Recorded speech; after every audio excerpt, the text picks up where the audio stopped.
Good morning. This is the Lawrence County Oral History Project. I'm Norm Taylor, your co-host for today, and we're glad to have you with us. This is a very special day for us. We believe every time we have interviews with our veterans, it's a very special time, and I don't believe I've ever met a veteran that it's not special, and every one of our programs have been special. And part of the reason why it's special, because my co-host Lee Hutchinson always makes it special and does a great job of getting the guests for us today.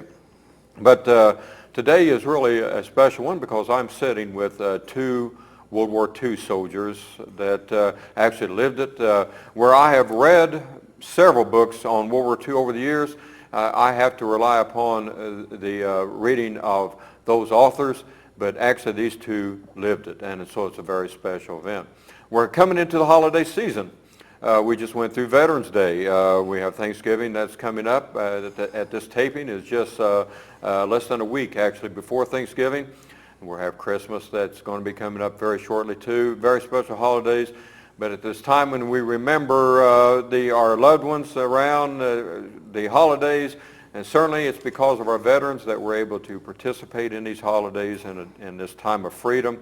And so we indeed owe them a debt of gratitude.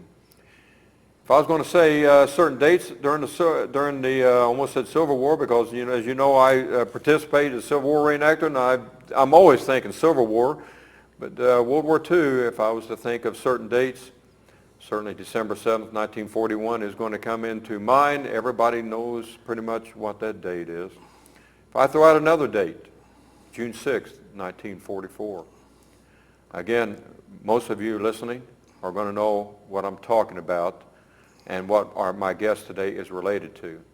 June 6, 1944, Operation Overlord, D-Day, the invasion of occupied Europe. Our guest today actually was there. I want to read a message from the commander just prior to this invasion. He said, "Soldiers, sailors, and airmen of the Allied Expeditionary Force, you are about to embark upon a great crusade toward which we have striven these many months. The eyes of the world are upon you. The hopes and prayers of liberty-loving people everywhere march with you. In company with our brave allies and brothers in arms on other fronts, you will bring about the destruction of the German war machine, the elimination of Nazi tyranny over the oppressed peoples of Europe, and security for ourselves in a free world. Your task will not be an easy one. Your enemy is well trained, well equipped, and battle hardened. He will fight savagely. But this is the year 1944. Much has happened since the Nazi triumphs of 1940 and 41. The United Nations have inflicted upon the Germans great defeats in open battle, man to man. Our air offensive has seriously reduced their strength in the air and their capacity to wage war on the ground. Our home fronts have given us an overwhelming superiority in weapons and munitions of war and placed at our disposal great reserves of trained fighting men. The tide has turned. The free men of the world are marching together to victory. I have full confidence in your courage, devotion to duty, and skill in battle. We will accept nothing less than full victory. Good luck, and let us all beseech the blessings of Almighty God upon this great and noble undertaking." The words of General Dwight D. Eisenhower. June 6, 1944, Operation Overlord. 5 separate landings from the American and the British and the Canadians. 160,000 troops.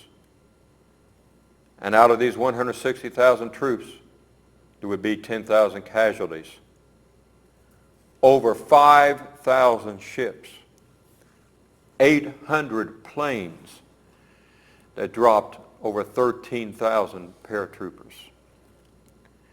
When you mention the names of Normandy and Omaha Beach, already these are names that hopefully, and even the reason for this program and all of our history programs that we do, is that we never forget Normandy, Omaha Beach, and these other beaches. We never forget the men that landed there. We never forget what June 6, 1944 means to us today. And to forget that date would be a tragedy. One of the great people that I've ever had the privilege of working with has been Lee Hutchinson. Lee, good to have you with us today. Thank you.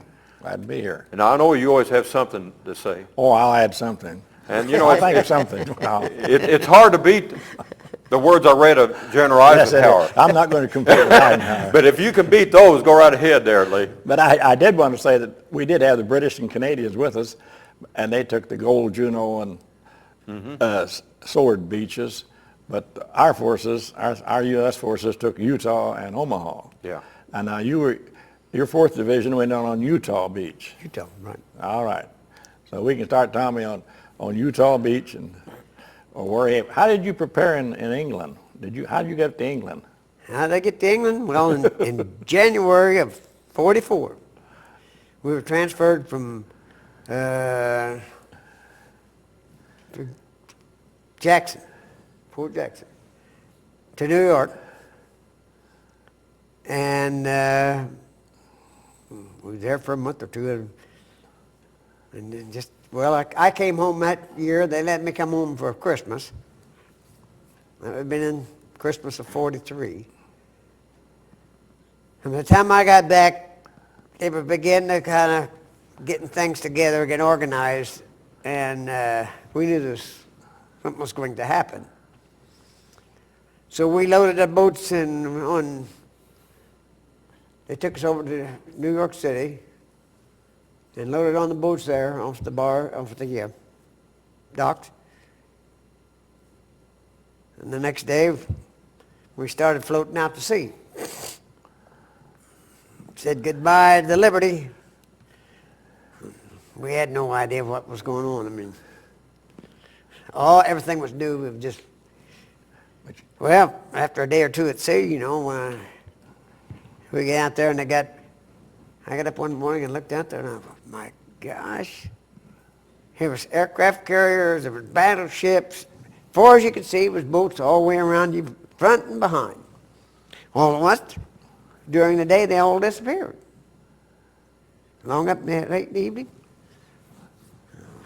we just out there almost like being ourselves. But in the very distance, you could see the sky, sun began to set, you could see the outline of a little flat thing floating right there. And what they did, during the evening, they spread them boats all out. So if they started bombing and blasting, they'd all be separated. The submarines were all separated, only make a bigger circle than that. Well, we went out started to the Antarctic, and colder than the devil up there, And all at once, we turned and went south. And they took us down toward the equator. Couldn't figure out what's going on. Well, they'd have a drill every day, The ocean get pretty thick out there. You had to have that lifeboat drill, didn't you? Oh, well. Oh, yeah. Grab that lifeboat. Dang lifeboat, if you could make it. About half the guys before we was out there 2 or 3 days, they was spending more time in the bathroom. Yeah, that's seasickness got to all of us. Oh, crap, Country man. boys weren't used to that. I was probably out there 4 or 5 days before it began to work on me. It finally get to work on me something. Nothing like they did then, but eat. Dang, they wouldn't. We was on an Italian ship that had been converted to military and had been captured by the English, and the English was in control, and it was taking us from New York to England. And They put us in we had a little room, oh, dang, no bigger than a popcorn fart. And they had these swinging Yeah, you had hammocks in it. hammocks. Yeah, they did the same thing to us. Every other one. Your head was up here and foot here, and the next one just the opposite.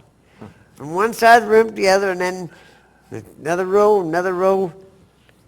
Well, we got into that hammocks to sleep, but you sit there and swing that boat going round and round. You're not gonna have. If anything's gonna make you sick, that's gonna make you sick. And finally, it did. Made me sick.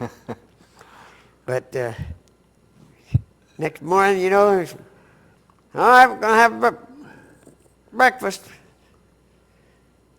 So we had to take the hammocks down, fold them up, run out and unfolded the tables and chairs and put them up.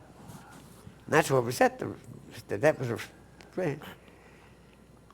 So finally we waited till about noon, and here they come out with a little old danged hot dog and a hard-boiled egg and a coffee. That was your breakfast. At noon. At noon. At noon. Okay.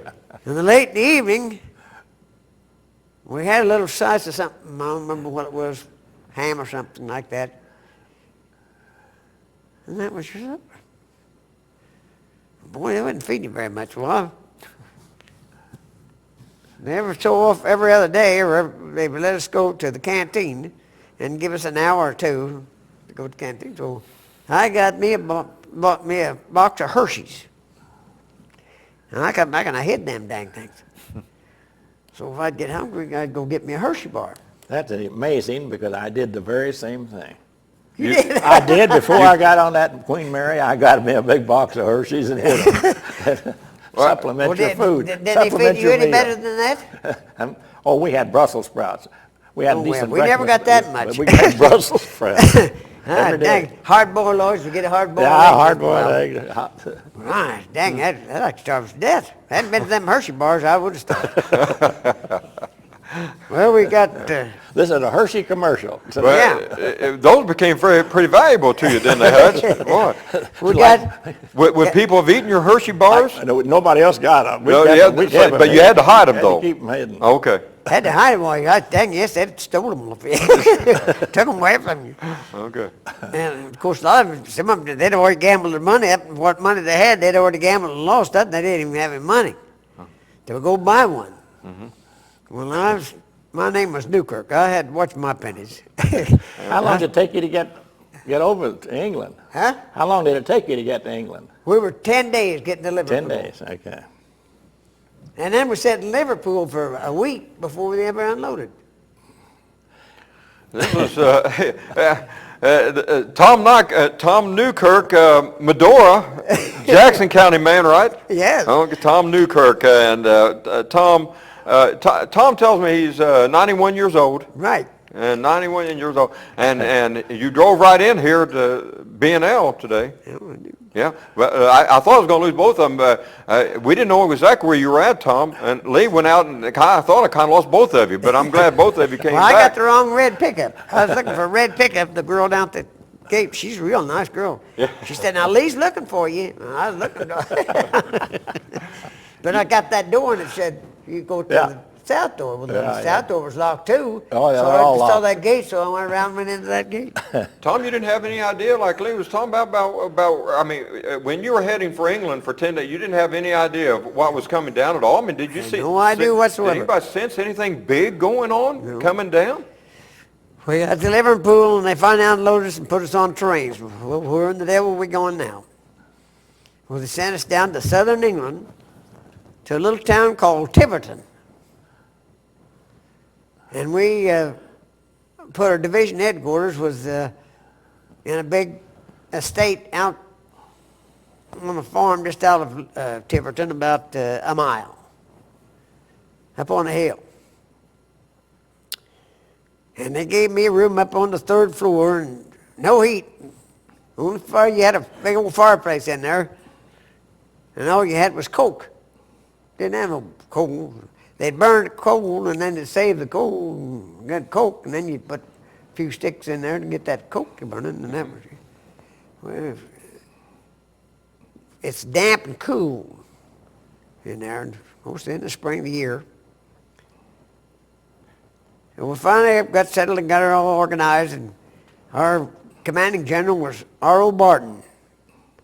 A whale of a nice, he was a gentleman. I'd got my commanding general when I joined the 4th Infantry Division was, oh,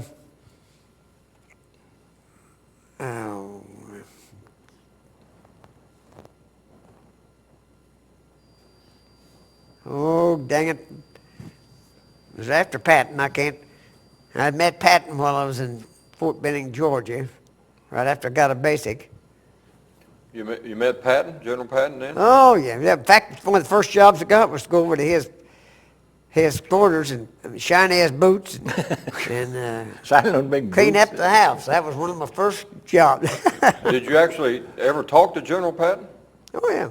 Yeah. What was he like? He was his ass. Oh,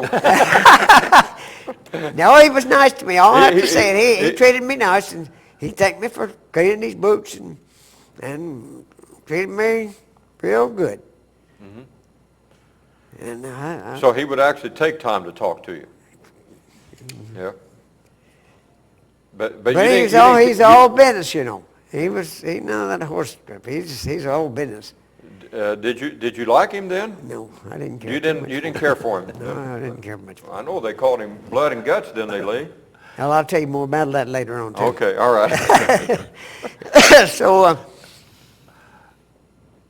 well, after that, they assigned me to be in a group that, in division headquarters, that cleaned quarters and cleaned up the offices, and we call them dog robbers.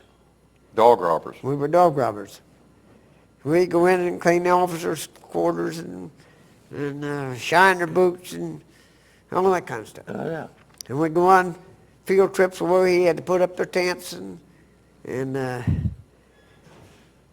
did that kind of work. Well, I took my basic training, and I got very well acquainted with he was a lieutenant at that time. His name was Meeks, Lieutenant Meeks. And he took a liking to me. And Meeks finally became a company commander. And he made me a corporal. And then later on, he called me in the office one day and he said, I'm going to need a sergeant, company sergeant. Would you like to have a job? And I said, well, if you'll help me. He said, I'll help you. So then he moved me in and I got my 3 and 1. Yeah, got your Three on tech top, sergeant one ready. stripe. Now, you were in an rifle outfit. Huh? You were in rifle or artillery? What were you in? Rifle. You're in the Rifle. rifle corps. Okay, you're in the rifle corps. Infantry, yeah. In the infantry of the, and I see your Well, patch. actually, when I joined him, it was called the 4th Motorized Division. Okay. It was one of the first motorized divisions. Mm-hmm. Well, then, as the war went along, they began to dismantle us from the motorized, and I got a picture here. I'll show you the last, we call them command car. It wasn't the real command cars. We had a different command car after that. It was the last one left in the division before we went infantry. And from then on, we all went through a whole new training thing, infantry training. Go out on them 15, 20-mile hikes, you know, spend the evening out there, run up and down them hills. Your old butt was a dragging, and then they let you come back to base, give you a cup of coffee and say, go to bed. And then get you up. Well, you might got 1, 2 o'clock in the morning and have reveille. 5 or 6 o'clock we had reveille every morning. Make the roll call. Well, later on then, when I got to be first sergeant, I go out to take the roll call every morning. Yeah, first sergeant was a top position. Oh, for yeah, infantry. you had all Or the an say-so. enlisted man, you were the top dog. Whatever that captain told you to do, that you handed out the orders. And I just sat behind the desk back here, and I had the secretary to do my paperwork, and I'd sit there and give the orders. And I really enjoyed it. Yeah, that was a good job. Yeah, it was a good job. And I always remember the first time they sent me out with the company, and we were going to a theater to see films. And I was in charge to get the march down there. and I screwed up. I couldn't get him to reverse. And dang it, one of the other boys come through and kind of helped me. And Cap Mix, he helped me straighten it out. And we got down to the theater and went through all the films and came back. So when I got back to office, and I went and apologized to Cap, and he said, "Sergeant, just don't worry about it. You're doing fine. You learn just like the rest of us." So from then on, I did fine. Well, we went along, changed camps, went from Fort Benning, Georgia to Augusta, Georgia, when they opened up the Camp Jordan. They opened that camp up at, we were the first troops there. We were there for, a year and a half, I expect. Then we went to Fort Jackson. Then they went to Fort Dix, New Jersey. We thought we were going overseas then when they sent us to Fort Dix was my place. That was my departure. That was it? Yeah, Fort Dix. Well, you know what, that was a big camp. Oh, yeah. So we got up there and we was probably in there about 6 months. And they sent us to Florida to take amphibious training. We didn't go overseas. So we went down to Florida and about 60 miles below Tallahassee. There's an island there called Dog Island. And they'd go out and have amphibious landing on Dog Island and back on the mainland. Well, over the Christmas holiday, I got to come home from there for a holiday. And time I got back, it's getting ready to transfer to a camp in South Carolina. I can't remember what the name of the camp was, Jackson. And we transferred up there. And we were there quite some time. And then on with our move was back to New York. Fort Dix. We were there for a while, and then they moved us over and loaded us on boats in January, and it was January 44, and went overseas. When I always remember, I've never been on the boat before in my life. Never been out in sea in my life. And I get out there and see all them big battleships and aircraft carriers sitting around you. I kind of gave you a hint that something was up there. Huh? You got a hint real quick. Oh, it was a new world, I'll tell you. It was unbelievable. When the airplanes flying over you every once in a while, you know, checking everything out. So when we got to our base in Tiverton, started training down there, and about in 1st April. In April, we got orders to start preparing. We was going to move. Well, it went along way up to the end of April. They moved it down right on the beach down in southern England. Part of us got quarters to live in, and others had to sleep in tents. Well, we didn't realize it, but that was getting you ready for D-Day. Well, actually, England were just full of soldiers. Huh? England were just full of American soldiers. Every place you went. I mean, every place you went. Go downtown, all you could see was, well, no colored guys in here, is there? No. Go downtown, payday, blacks down there, and they'd have all the controlled taverns, and all the women, that dang, they was in there just eating them women up, you know. About 3 or 4 days, they was broke. Didn't have to be bothered with them anymore. So was our turn. Yeah, they had staging areas all over England. I remember several guys we've talked to talked about how crowded it was. Oh, gosh. When did it really get down to where you knew you were going to something was going to happen? In May. You're probably in May. By May. It was in April. April when they moved us down. We figured there was something coming on.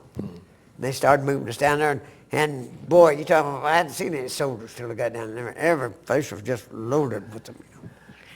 I tell you. So then, once we loaded on the boats, and I was on an LST, and I had a command card. You remember the command card? Yeah. I had a command card, and I had a big trailer behind it. And I had a lot of equipment that was for G2 and G3 and the commanding general in my trailer. And I had a little guy who was even smaller than me. His name was,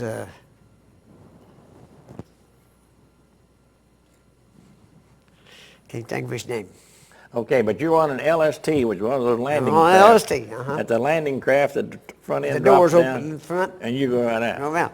Well, we had a big barge behind us. When we went out to sea, they put a big, great big barge, and that was, oh gosh, about like a city block. It was so big. Had two tremendous big outboard motors on it. And they swung that thing around one morning and put it out in front of us. Well, that evening they took it away from us. Well, the ocean, the canal got real rough. And we found out later on that they had planned D-Day that next morning. You know. June 5th. We didn't know it at the time, but that was, so they called it off for the next day. Right. The next day, we had little bunks to sleep in. All of what big old cannons on them boats would go off, 16 inchers, you know. And you couldn't even see them, they was so far away. But when them guns shoot, it made our boat rock. Oh yeah, I can imagine. Oh, the mercy, recoil what a would really powerhouse do that thing. I don't know how they kept them boats together.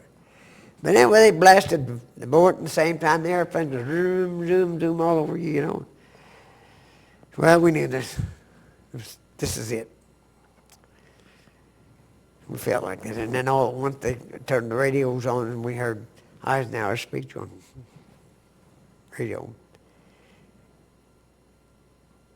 So then we all got ready to put her, we had fatigues, and they're all treated fatigues for in case we had chemical warfare and so forth. And there was kind of a greasy like substance that they dipped them in. And our caps, even our caps that. So come around and they said, they gave us a little light breakfast on the boat. And said, boys, this is it. We're going to the land. Of course, by that time we could hear the 88s coming in offshore. But didn't know what it was. You could just hear the cannons going off. So we said, all right, we're going to load. Oh, we had some tanks, and we had half-tracks and jeeps, and had several half-tracks and jeeps and personnel. So we all loaded on, and Leader was my driver's name. Leader was. So he and I got in there, and what's his name? And we had the windshield down, the top was going down. We had our rifle sitting down between our legs, and we rolled off onto that barge and backed away from the barge, the LST, and the barge started into the shore. No, we didn't go, but very far. I don't suppose we went a half a mile, and we hit a sandbar. Well, there we sitting out there in the sandbar, and now 88's coming in, and then water began to fill up with bodies, you know.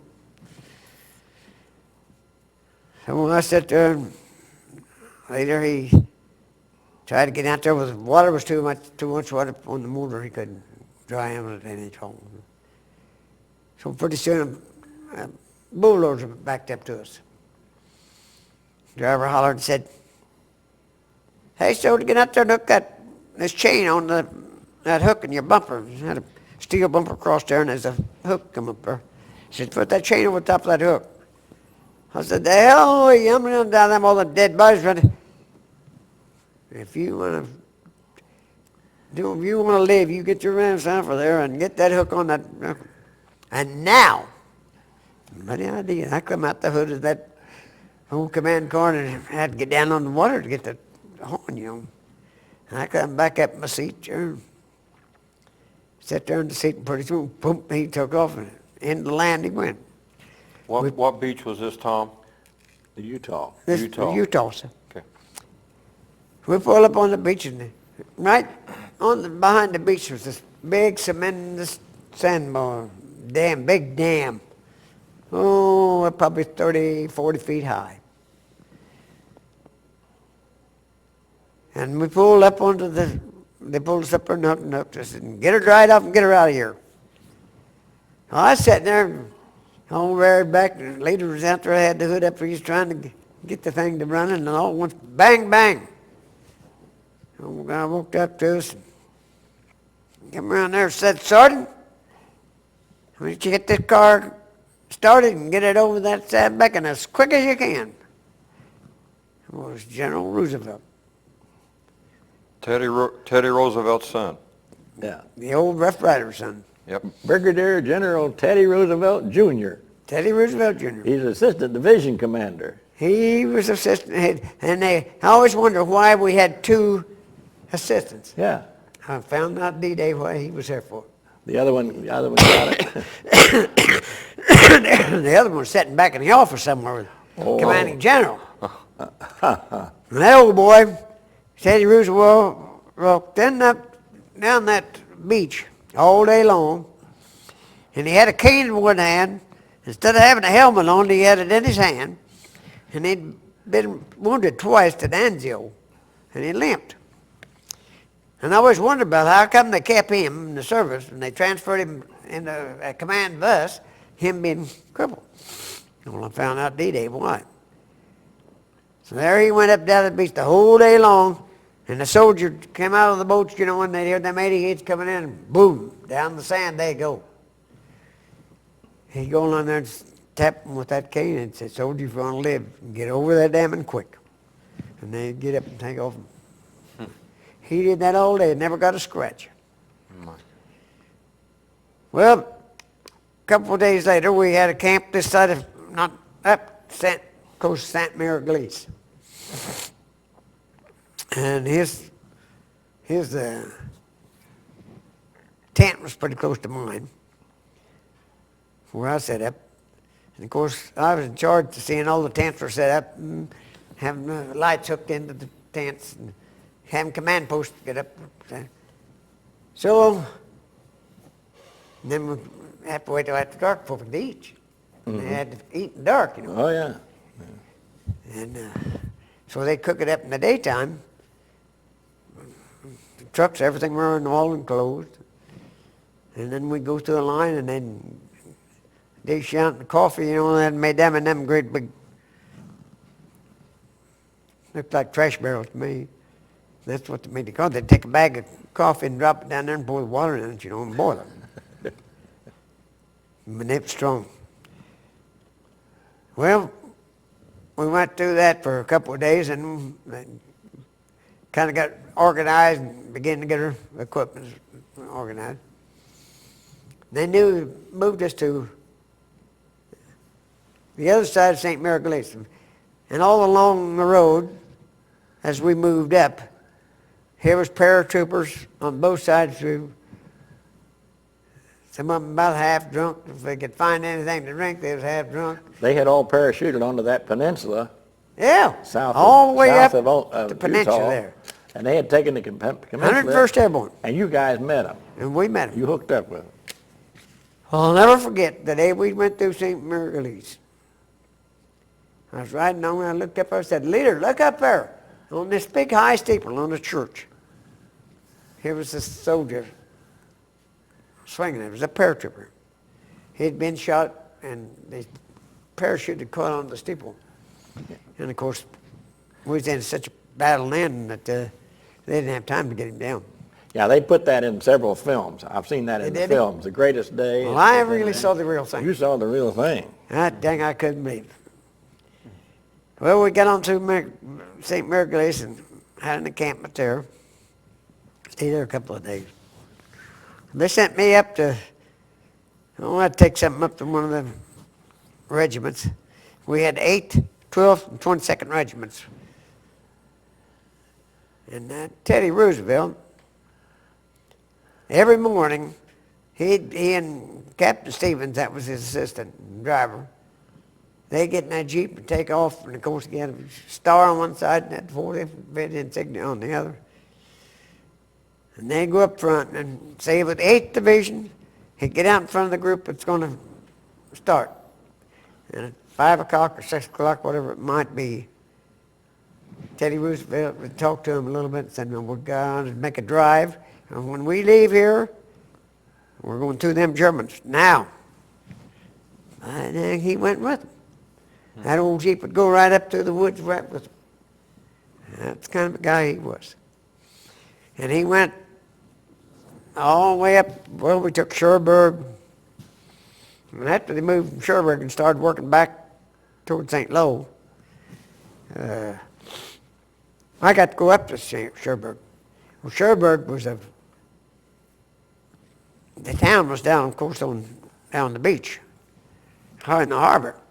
But up on the mountainside was right on top of it was a big cave.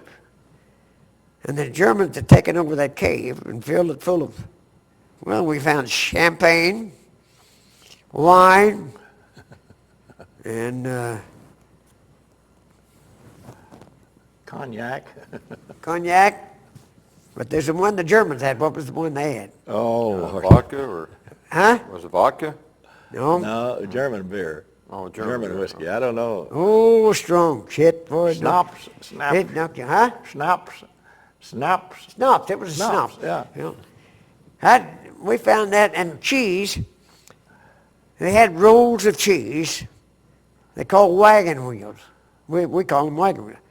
They were, I could lay down on that. I don't think I could stretch out and reach the sides of it. And they were probably a foot thick. Wow. And that was wrapped with a material of some kind. And then there was mold on there about that thick. Well, you could slice that out and go down and get the real cheese inside. Boy, was it ever good. Oh, I'm telling you. God dang, it was good cheese.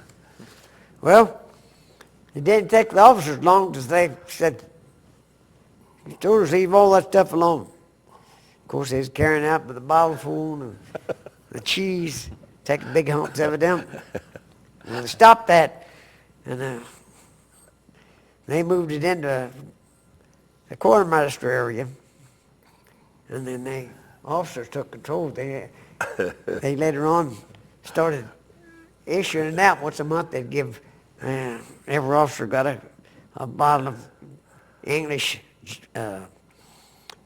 gin and a bottle of whiskey, and the cheese they served in the Officer in mess. the officer's mess. We got very little at the time. And so I've Meeks hadn't made major yet. Yeah, I believe he was a major by then. He said, Newkirk, you're going to have to take care of the distribution of this liquor. So we've counted up the officers and divided up, and I think we got 2.5 bottles for each officer. Well, we had a chaplain in there. We had 2 chaplains. One chaplain, he don't drink. I'll take care of that. I did. So I issued them all. Next day, Captain Meek come over and said, Sarge, was you short any? I said, no, might have been one. He said, well, give it to me. I said, I'm sorry. Well, I've already been into it. He said, well, give me what you got left. So give me what I had left. Come to find out, is this chaplain.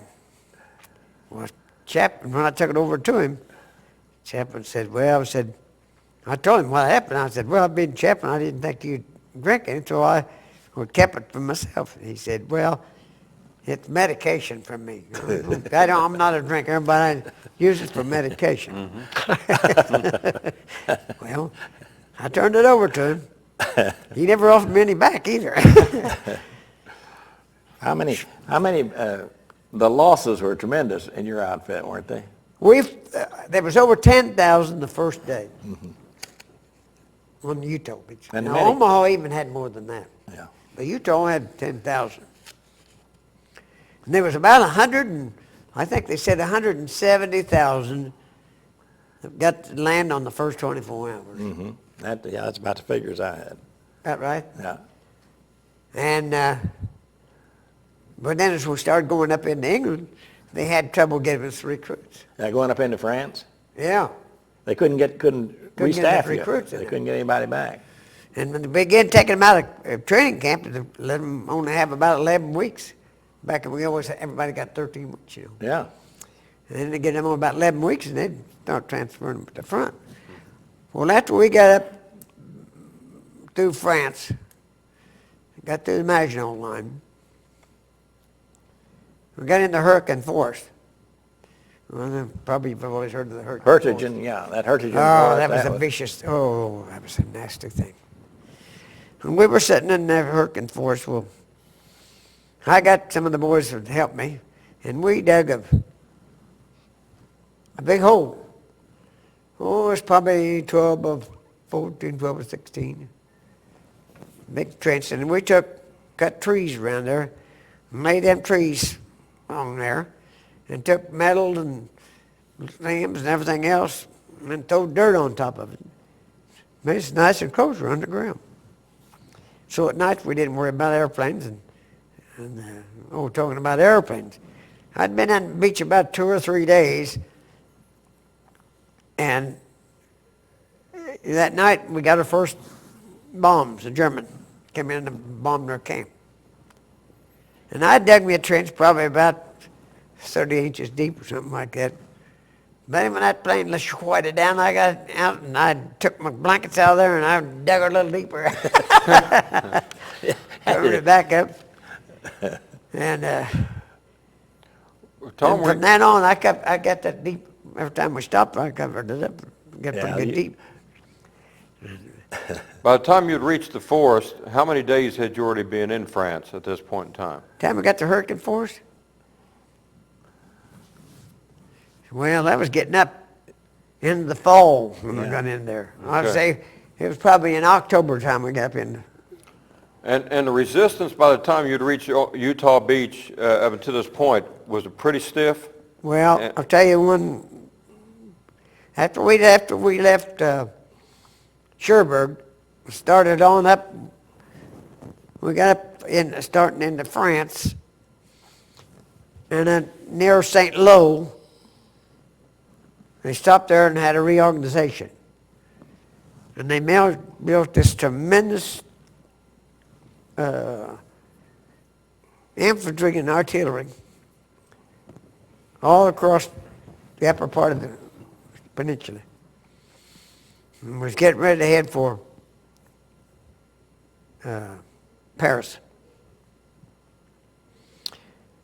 And all at once, one morning we woke up, and I have seen airplanes, but I've never seen anything like this. There was airplanes as far as you could see, any direction, and all in form. One flight right after another, and after they flew over us, they dropped their bombs. And it got so bad that the boys up front, they took the infantry and they took the armored divisions, and they put them up here in the front. And the infantry was lined up, and the deal was when they start to move, the infantry either rode the tanks or go in behind them and push in France. Well, that bomb was so bad. I think they said there was over 3,000. It was the first day. There was 3,000 airplanes, and they called it off the evening because the weather got bad. And they went through the same ordeal the next day. You're in Hertigen Forest now? Huh? You were in the Hutchinson Forest when this happened? No, this is Oh, on- you're that was going to St. Louis. Paris. Okay, St. Louis. I'm going. Okay, you're going back a little bit. Okay. That's Hurricane Forces later on. Okay. And we went after the second day, this blast, and they claimed there's over 3,000 planes that day. B-24s and B-19. B-17, don't forget the B-17. B-17. And all the two-engine bombers. Yeah, all two engine, everything. They used everything. And then all on each side of them, they had all these P-47s. P-47 was ground And scraper. it was just beginning the 51. Yeah. And that was the airplane. But they didn't have too many of them there at D-Day time. No. But before that dang P-47, one morning when I woke up, was encampment there in a valley. And I almost heard these airplanes flying over and they started dropping bombs. I looked up and there was American airplanes bombing us. And I started to head for headquarters. Of course, the headquarters knew much about it as I did. And dang, they zoomed around and down, boom, boom, boom. And when everybody started heading for the foxholes, you know. And it went on for a couple of hours. And there was no way they could stop them because they was flying out of England. And they had no control over them. They were being shot at with their own airplanes. It knocked down a lot of people too. Yeah. By our own airplanes. That's just one of them things that went along with war. Yeah. But anyway, after the bombing was over, we started towards Paris and went to Chartres. And by that time, we had the Germans pretty well spread it out. And we had a lot of French with us. And they was going to let the French go into Paris to free the city. Well, the jackrabbits go into Paris, and as soon as they get out of their tank or the Jeep or whatever they were in, and they headed for their home or to get the friends. They just abandoned. They didn't matter a thing, you know. And there we'd go in there. You know, we were in the park. First night we were in a park there. Of course, that was a big deal. They were tickled to death to see you guys. Oh, come up telling and you. love you, know, and just make over you. And of course, you never get to pat it. We hadn't patted the ass since I left America. And whew, it was rough. Well, did they let you rest a while before you went on to Germany, or did you just keep moving? We wasn't around there but about 3 days, and we was on our way heading for Belgium. Belgium, okay. Hutchinson Forest is in Belgium. Well, from there we went into Belgium, and I forget the name of that battle. We had there and got into Belgium, Bastogne. Oh, yeah, Bastogne. You were there. I was at Bastogne. About Well, now- 2 times. Okay. I was at Bastogne, and then we drove on through Bastogne and went to Hurricane Forest. Uh-huh. And then there, and when we was in Hurricane Forest, that's where I built that underground thing. And we were about 20 miles from Antwerp? a big city in Germany. Oh, Had a big cathedral there. What the name of that dang town? But anyway, they never made a drive on that town. I never could understand why there wasn't a drive made on that town. But the airplane would come in and drive, and the Germans would throw these 88s in, and we were getting a lot of recruits, trying to build our troops back up. And them poor little devils would come in, and then when they have 10, 12 weeks, 13 weeks in the service, kill them. they didn't know enough to No, dig foxholes. they come in on truckloads of them, and then those bombs would come in and hit the treetops, and then they spread out, you know. Well, before they could get off the truck, they was dead. It killed them just by the hundreds. This would have been the time of the Hitler Youth. Huh? This would have been the time of the recruiting of These the were Hitler our Youth. these were our recruits. These were our recruits coming in. Oh, I thought he was in Germany. So these were our recruits. They were, the raw recruits, the Allied recruits. We had all kinds. But But mainly our recruits were American troops. Yeah. Our recruits. Oh, okay. Okay. Most I of got them you. were from America. Tom, you're talking about Bastogne. And of course, always whenever I think about that, I think of, wasn't it General McAuliffe, was it General McAuliffe, Lee, that made the famous statement whenever asked about surrendering? He said, nuts. Wasn't that General McAuliffe at Bastogne? So he was already, it was already liberated by the time you got there. You went to Bastogne twice, though. You went back I went to Bastogne twice. After they were when the big battle started, I was in Luxembourg, and they pulled us out of Luxembourg then, and I went right back to Bastogne, going back into Germany. Okay, now that was the Battle But of the Bulge. Bastogne had already been captured by the time we went back the second time. Now that was the Battle of the Bulge. That was Battle of the Bulge. And I was there by then.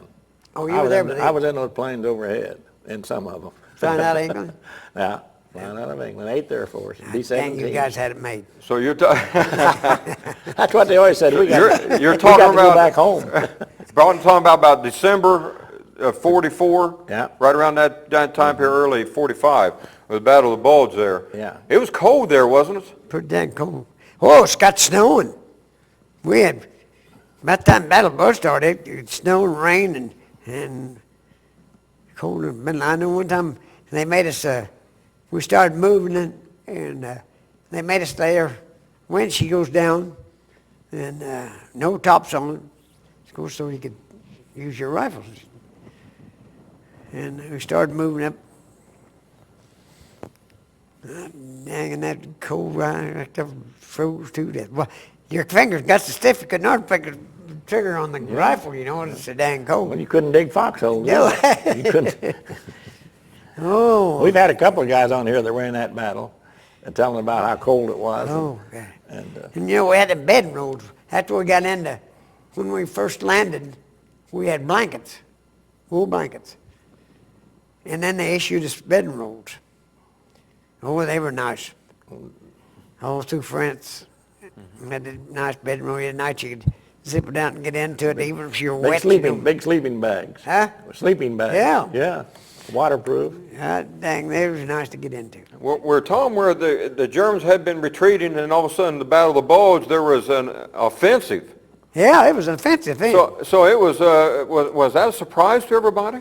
That the Germans were less, able yeah. to bring a counterattack like They that? didn't. They kind of reorganized and started moving back. And a lot of the soldiers was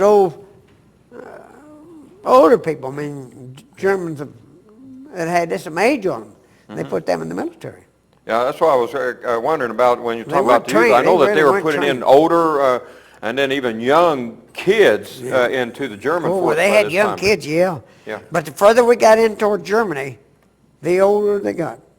And before the war was over, dang, we captured by the hundreds and guys is up 40 and 50 and 60 years old in the German army. Yeah. Well, what happened, he put his 12 divisions. They put 12 divisions to come in there. Yeah. And you guys beat them. And then they had to bring all the home forces.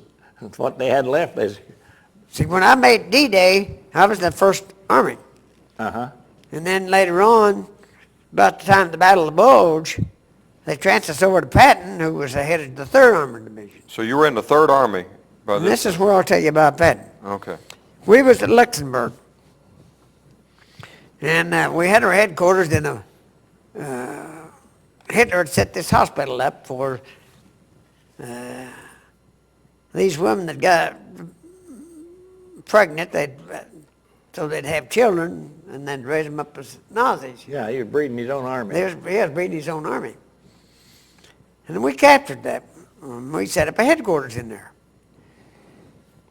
And one day I was out there in front of the division headquarters, and here comes this Congamma parade of military jeeps and command cars and motorcycles and old Patton. He drove up in front of headquarters. He got out, went up to the front of the building, and the 2 MPs up there, and they didn't stood him the way he wanted them to, and he started getting the devil and ordered them to get them out of there and get some new men. He went into our commanding general still, our Patton then, Martin. Well, Martin. he went in and got all over Barton. In fact, eventually he got rid of Barton.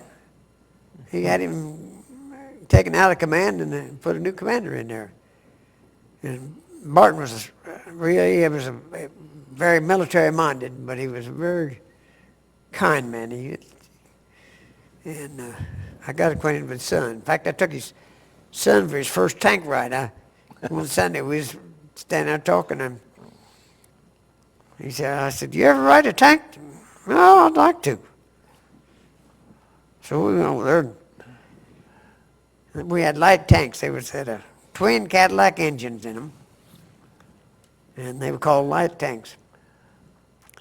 And I took him into this tank and took him right up to where they trained them tank drivers.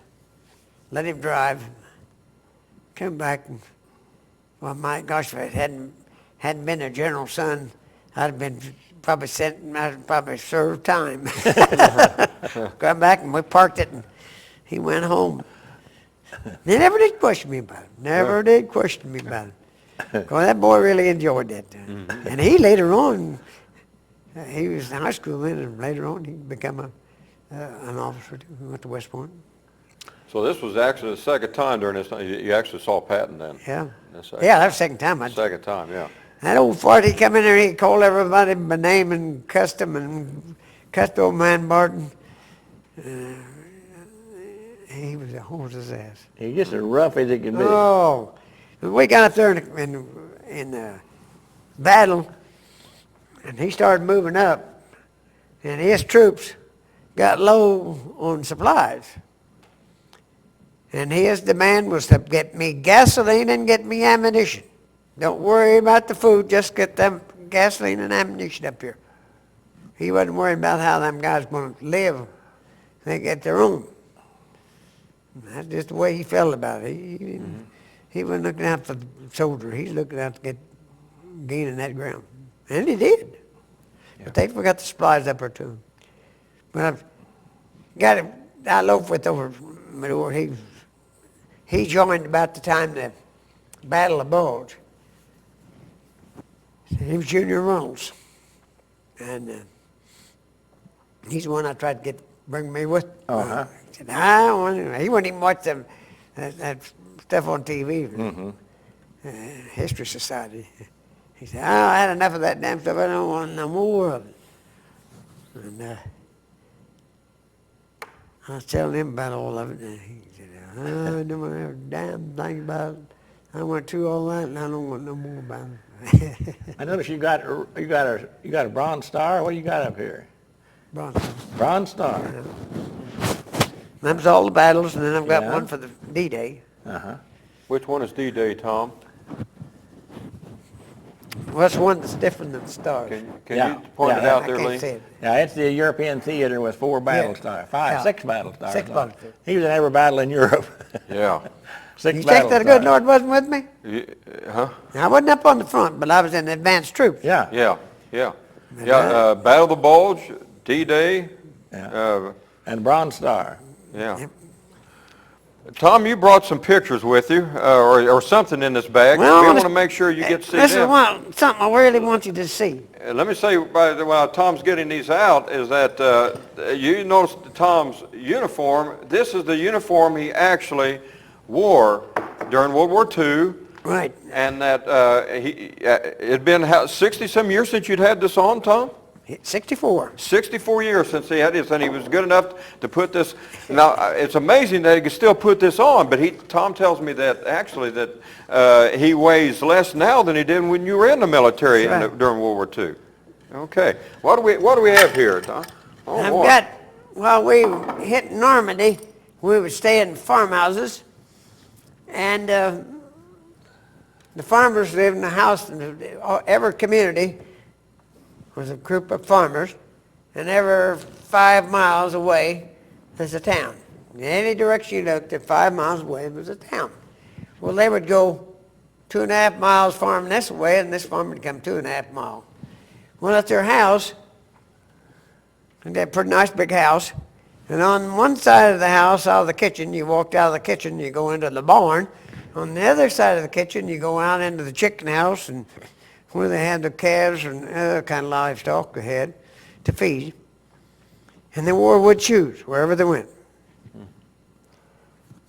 And they wore kind of a moccasin light in the house. Dirty guys, people lived terrible, dirty. I couldn't stand it. Some of the guys got into beds and slept when we'd take over control of them. I couldn't sleep in bed. I took my old bedding robe, boy, and I put her out there on the floor and slept in that bedding robe. But one place there, they had a bunch of shoes all lined up there, and I got me a pair, and this is the real pair. Now, they actually wore them things. Okay. Yeah. Well, they're waterproof. They're waterproof. Yeah. You go down the road. can float these. Huh? You can float these like a boat. They go down the road, you know, when they be walking behind the wagon, and the dang boots would drag, you know, and then the foot would go down into the boot there. And what country was this again that you got these? What country was this where you got It these was in again? France. In France. But now we saw some more after we got into Germany, farm country. In Germany, they wore, that's where they call the old Dutch land. They wore wood shoes over there. Yeah. These are in still good shape. You've kept them all these years in good shape. They were almost brand new, but of course when I brought them home. I think those would be uncomfortable to walk in, don't you, Lee? I don't see how they stand them. I know. It'd be walking into mud and water, I guess. Well, Yeah. that's true. That's true. Can you read German? No, sir, I can't. But That was an armband that come off the Germans. okay. Now, where did this come off of? Was this a dead German? Yeah, come off. That's a Deutsche Wehrmacht. It's an army, Dutch army. So you took this off a dead German. I didn't. Oh, you did take it off. You did. A friend took it off a dead German. Somebody else did. Somebody did. Okay. All right. You know what this says? Anybody out there? Dutch Wehrmacht. Wehrmacht was the army. Okay. Dutch. The German army was the Wehrmacht. Okay. So it's a Deutsche Wehrmacht. Look at the condition of this. Now these were drapes that they put over a casket. Oh my goodness. I They hope we put can. 3 or 4 of them up and down the casket. And this was the cover they put over the casket for a German soldier. Well, we want to make sure we get this. This is amazing. This is amazing. Wow, look at the condition of this. It's amazing. Well, this is a flag. This is a flag. Yeah. They've draped that over the casket. Okay. Hopefully we can get that. My goodness, look at the condition of this. Yeah, we're getting the okay that we were able to get this. And this was draped over a German casket, German soldier's casket, as was this here. Okay. Yes. How did you get possession of these, Tom? Who your friends just gave you these? Now, souvenir was a big item. Everybody had souvenirs. Yeah. A lot of guns and bayonets. My boy said, no, you can't take I've got 2 pistols. I've got a Czech 32 and I got a Spanish 32 taken off a German soldier. And I also got these are pins that they put on their uniforms. These pins used German soldiers. Yeah. These are going to be small, so I don't know how well we're going to be able to pick these up. Okay. But there is a German helmet with a Nazi insignia on it and 2 swords that's going through this. Here's another one. Now, that was the Air Force. Now, the Air Force? That's the Air Force. In fact, isn't there famous footage at the end when Berlin was falling of them shooting off something like this? Yeah, they had these banners and medals and flags everywhere. He gained control of the There's politicians. another medal that, again, this is darker, so it may not pick up as much, but That's your division. Yeah, hold it like 4th Infantry Division. okay. The 4th Infantry Division. 4th Infantry Division. Cloverleaf. Oh, it's great condition. That's it. You got it now. That's it. Okay. And you have some pictures here too. Is there anything else in that sack No, that's there, all. Tom? They That's got all in them that pictures. sack. I want to see. I want to see friends of Lee mine. try on those shoes sometime. Okay. Again, these are small, but Tom, it looks like some pretty good sized guns here. Yeah. What is this picture? If I don't know if That was again, one they used for an artillery thing. an artillery Yeah. division. And this gentleman here, That's me. that's you. Boy, you look the same. You haven't changed at all. Tom, you've got looks like a gas mask on in this picture. We carried one all the time. Yeah, did you ever have to use it? No, never had that. You know, this is one thing that Hitler, since he was gassed in World War I, he didn't really deploy that, did he? The gas. Well, they didn't use any of it during World War II. Yeah, he didn't like the gas. He would have used anything else. But who's these fellows here in this picture? That was two guys that served with me over in Okay. the service and overseas. Okay. I can't even remember their names, and I don't even know whether they made it through or not. Well, this is a good look like a company here. Yeah, that was the parade. This was April of 1942. So your Yeah, that was dress parade. That for was the parade. Camp Gordon, Georgia.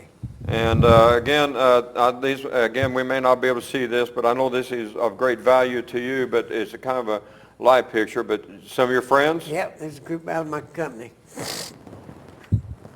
That was taken in Georgia too. Looks like some supply. That was taken in Georgia too. Okay.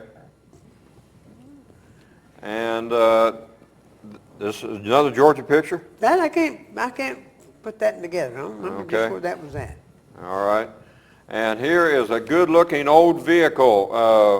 What kind of vehicle is this? That Either was one of you? Do? Well, I don't remember what the name of it was. We called them command car, but that was the last vehicle left when they changed our division from a mechanized to an infantry.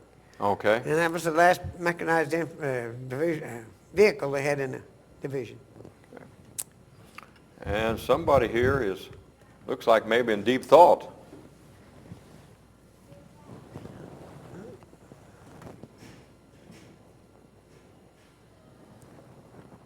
On speed. Okay. Well, it's a good-looking picture anyway. The MP. Tom, let me ask you this. There's a lot of things that were going through my head. As you've got to witness a lot, all the way from the D-Day landing up until past. Did you get into Germany then? Where were you at when Germany surrendered in 45? Rothenburg. You remember Rothenburg? I remember. That's the walled city. That was a city that had a wall all the way around it. So when Berlin fell, that's where you were at in Yep. April of 45. In fact, I was in, let's see, I just left Hamburg, and when the war was over, no, I'll take that back. We went to Hamburg after the war was over. We was down in southern Germany near the Austrian border when the war ended, and that's where I got a paratrooper knife over home. I got off a soldier who, in the last part of the war, people started giving up, coming in, and by the hundreds. There'd be long lines, and we'd go through and search them, and right by the railroad station, there's some grain bins in there the Germans had. And one of the soldiers happened to see this German paratrooper throw this knife. It was about that long. Had a thing on the side, you just take out and flip it, and that blade would fly out, you know. I brought that home with me, but the boys didn't think I should bring it because... Yeah, it's considered Being a around deadly school, weapon. yeah, because it's a Yeah, you weapon. don't want to bring it in school. So Yeah. I didn't bring it, but it's one of my favorite too. Do you remember where you were at whenever you heard about the surrender? Who gave you that information?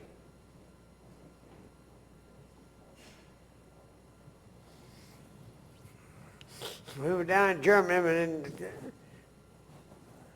I would think there have been a lot of celebration. Yeah, they started saying the war's over, and started yelling and shouting, and you know, when people run, soldiers running out and hollering, throwing hats and celebrating, you know, the war was over. But in the meantime, right after the war was winding up, I'd been up to we had been sent to Hamburg and taken over a German military quarters there. And we had a nice setup there. There was a nice brick building and quarters were just fine. Who gets sick but me? And I got dang hurt, my stomach hurt so bad, and I went to first aid, and this old boy checked me out, and he said, Sarge, he said, you better go over to your room, and you stay there and give you some medicine. He said, you take that and come back tomorrow if you feel, see if you're feeling better. Dang, next day I was sicker than ever. Couldn't eat. But I went back. He said, well, you go back and we'll try it again tonight. Well, the next morning, I was really in misery. Sick, throwing up. So when he came over, McPherson was his name. No doubt McPherson. Good morning, he said, Sergeant, you're going to hospital. And they loaded me in the hospital ambulance. And back then, they'd go to your first aid camp. They'd check you out there and take you out of the ambulance and put a new card on you and send you to another one. How about the third camp I come to? Was near Rothenburg. And they sent me to the camp there and sent me to this hospital. And it had all tents. And then this tremendous big tent, about like a circus tent. And it was lined with sheets inside. And then the surgery room was one end of it. They had surgery rooms. And that was just rooms made out of sheets. I had a ruptured appendix. Wow. Buddy, I was sick. Dang. They operated on me that day, that evening. And next day, the nurse come by and checked me out, give me a little nourishment, what little I could take. And she said, well, you're going to be all right in a day or two. Did we have a lot of prison camps? Did you see a lot of German prisoners? I didn't see very many German prisoners. We wasn't around German camps too much because I was at division headquarters and they wouldn't have. That's right. Yeah. And then They wouldn't have anything around. then when the war was over, you soon got out of there, I guess. Tom, did you hear about any rumors about the concentration camps or anything that would have been already liberated by that time? Yeah, we heard that. We started hearing that on up in the late part of the war. How they was killing the Jews and all that kind of stuff, you know. And then the Germans got so that they didn't take it. They killed her. By the captured, they ended up killing. You know, they didn't try to keep them. It got real nasty. Until the old folks got in, and when the older people started putting them in the service, why, they were softer hearted, you know. But it was nasty. When they started getting reports of the concentration camps, was it something that was pretty hard to believe? Yeah. Yeah. And yet, it's hard for you to believe, but couldn't believe the Germans could be that kind of people, you know, that they could be so nasty. Yeah. But I guess when you get up front and with Hitler in charge, he was cracking the old whip and making them do things that they would normally do. Yeah, once the government got in charge, then they no longer had any the freedom. You're dang right. No freedom, and so they did what they were told to do, or else. And that's the truth. I mean, we know a lot of good German people. You know a lot around Jackson County, probably, but the government got control. Yeah. Tom, at the time whenever you were in the landing craft, Lee, is that called an LST? There's an LST and an LCT. LCT, okay. One drops the door. You were on the one that dropped the door. Yeah. And the other one opened wide. They had walkways. The LSI had walkway on each side, and when you unloaded off the boat, they walked down the side and to the front of the boat. Tom, let me ask you, whenever you were on this, it must have been horrifying for you guys to be hearing this and knowing what you were going into. Were you scared? You're dang right. You You were nervous, but you didn't know what you was going in. You didn't realize how bad it was going to be. You knew it was going to be bad, but you didn't. You just don't realize how bad. Well, there'll never be a day like D-Day.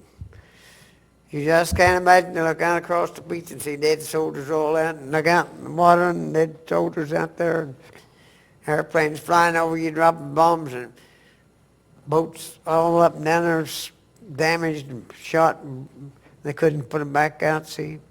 In fact, I got a friend at Seymour who made D-Day with the Armored Division. And he was in one of those amphibious tanks division. I think he told me there's only 2 or 3 of that whole tank group that made it to land. And he was one of them. He drove a tank. He's still living today. He's got a trucking company and hauls grain out of Seymour. Heck of a nice guy. I can't even think of his name offhand. But he's always appearing with the veterans and the American Legion, you know. If he ever wants to come over If he here. ever wants to come on, we'd love to have him on. If I had to talk to him, I'm going to tell him about We it. get you get both of you back. Because I know by then you would love to, you'd even have some stories still. He's a great guy. I mean, Well, we'd love to have both of you back. Tom, when you in Hidge Beat you saw this, and there's no doubt you were scared. I'm sure everybody was scared. praying in that. He was so and I dang mean, scared you didn't move there wouldn't have been any atheists in the foxholes then. No, you couldn't be. They couldn't say you're a coward because you're too dang scared to run. Did you ever think you were going to die during that? Well, I was afraid it would die before, you know. So many of them getting injured and dying. I didn't want to be injured. Yeah. I'd rather die than be injured. Yeah. But I try not to think about it. I just try to keep my mind looking for the next day. Yes. And when it was all over with and I landed back on the American line and came on, they gave us 30 days to go home for vacation. And they told us that when we reported back to base at Fort Jackson, report there and you'd start into a camp training new troops to go to Japan. That you might not have to go to Japan, but at least you'd be training troops to go to Japan. So I was still a tech sergeant at that time. And so when I got the day I was supposed to report to Camp Atterbury to go back to Jackson, that was D-Day. That was the day that they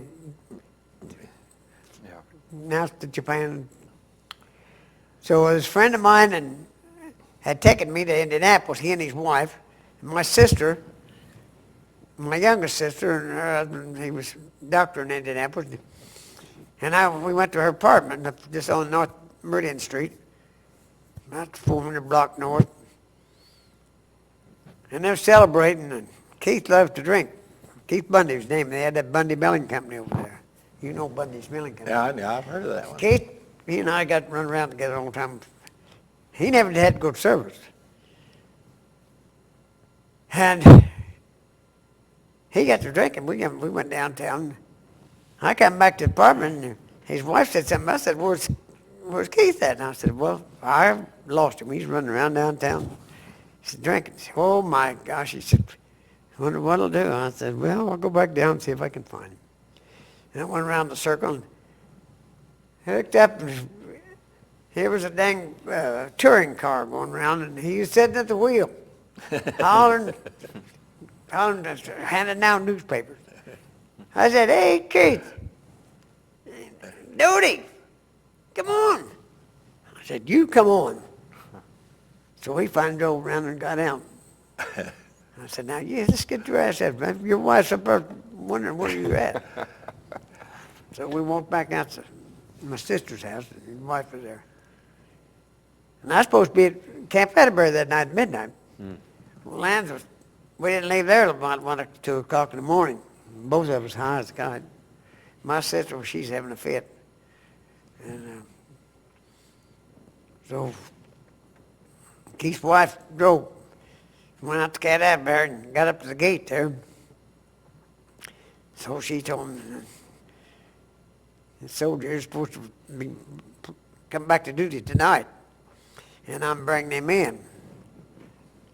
Now, the boy at the gate said, oh, just let him out here and let him get him the bag, and we'll see if he gets to where he's supposed to be. So she let me out there, and the CMP took me back to put me in a room there. There's a bunch of soldiers already in there. All there was bed and mattresses with no covers or nothing. So I just got me a mattress off another bed, and I put that over me and laid on the mattress. They got me up the next morning, and of course I was in charge of the group. Mm-hmm. So I called them all together, and I felt horrible. Celebrated all night. So I finally got one of my assistants. He's a staff sergeant. I called him. I said, now, you're going to have to get them all together and make the roll call. And we'll line them up, but then when they come and get us to take us to the train, you see to get on there. And he looked after them, and then he looked after me to see how I got on. We got on that train and took off for Carolinas. Got out there and spent about a week there. They told us they was going to transfer us back to Atterbury to be discharged. Dang, that made me feel good. What date was by when was that? I got back here about August, the August first was day of August. Uh-huh. And I was discharged on the 3rd.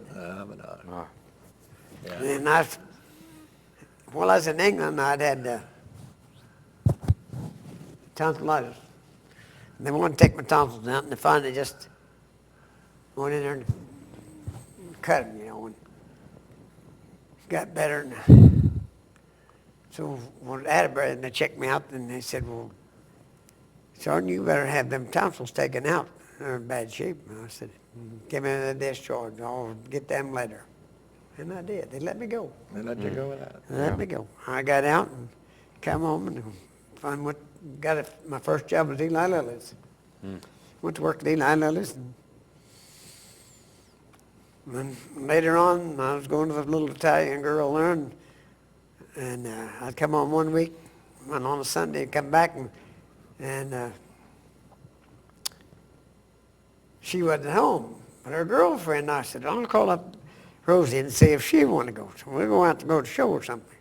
Called her up, she said, I'll go with you. So I went up and picked her up. That was it. That was the love of my life. Oh, I mean, She never, to this day, I've never been out with another woman. Mm-hmm. Oh. That's been over 63 years. Uh-huh. My goodness. And we had 59 years and 3 months together before she passed away. She How many children you have, Pat? had 2 boys. 2 boys. Pat and David. Both of them served in the military. Mm-hmm. In fact, the youngest boy, he served in Vietnam. Mm-hmm. And the oldest boy, he was in the Air Force for 4 years, and he got out, and then he ended up getting married in Maryland. And so after he got married, he got into the post office. Started working at the post office, and then had 1 boy. Well, then him and her split up. Mm-hmm. And he got kind of disgusted, and he finally couldn't get back in the Air Force, so he joined the Navy. And he put 17 years in the Navy. Mm-hmm. And then Clinton started cutting back on the military, and they made him take his discharge. Yep. So he got back and went back to the post office. He's Tom? still in. Oh, excuse me. He's still in the post office. Still in the post office. Wow, this has been good. Lee, don't you think that maybe at some future date, if we could get maybe Tom to come back, maybe you can get your friend, maybe Seymour, if he would come I'd on. love to have him. Wouldn't that be great to have these guys? Now that guy I think there's he still has some stories. experience. I mean, he had some experiences. He was on Omaha Beach. Yeah. He was on the other beach. Yeah, he was on the other beach. We'll see. Boy, wouldn't that be a great show if we could get Tom back at Utah Beach and this gentleman? Why don't we start working on that one? I'll call him up and see. If you guys out there that are watching this program, if you think you would enjoy that kind of program, you let me know, and we're going to see if we can get that arranged. I think this would be a great D-Day program. We've got a guy scheduled for Pearl Harbor sometime this winter. We got a Pearl Harbor guy coming in? And we got a guy who was at the Battle of the Bulge when he was there. Oh, great. Lee I just keeps visited on Pearl bringing. Harbor since then. Yeah, you've been to Pearl Harbor now. I've been to Pearl Harbor. Well, we're going to see if we can bring Tom back and bring his maybe his friend. This will be another great D-Day show. Hey, folks, this has been fantastic. Tom, I want to thank you for being on the program. Appreciate it. My goodness, you've been a great. Your experiences, your eyewitness experiences, have been invaluable, and I know a lot of people out there that are going to watch this program. They're going to sure enjoy this. And Lee, thanks for getting him. You got any final thoughts for us? I'm going to tell you that one of the guys we had on the program about the high school diploma, he arranged to get his Okay. over in Carbondale, Illinois. So he's Okay. going to graduate. And any other veterans who want to participate in that program, there is a way they can get their high school diploma. Great. Okay, that's a good. Again, and if anybody's interested in that, they can contact me or Lee or Gary Connor with the Assistant Superintendent of Schools. And I'm glad to hear somebody's taken up on that. Well, folks, this has been a great program, and I hope you're going to enjoy this. We'll see if we can get a follow-up program to this. This has been the Lawrence County Oral History Project. I'm your co-host, Norm Taylor, and on behalf of my special guest, Tom Newkirk, Dowdy. 91. Doty, 91, named after a dog. Named after a dog, right? That's right, David. Okay. Doty, on behalf of Tom Newkirk and my co-host, as always, Lee Hutchinson, I want to thank you for watching, and stay tuned. We'll get you another one soon. Thank you.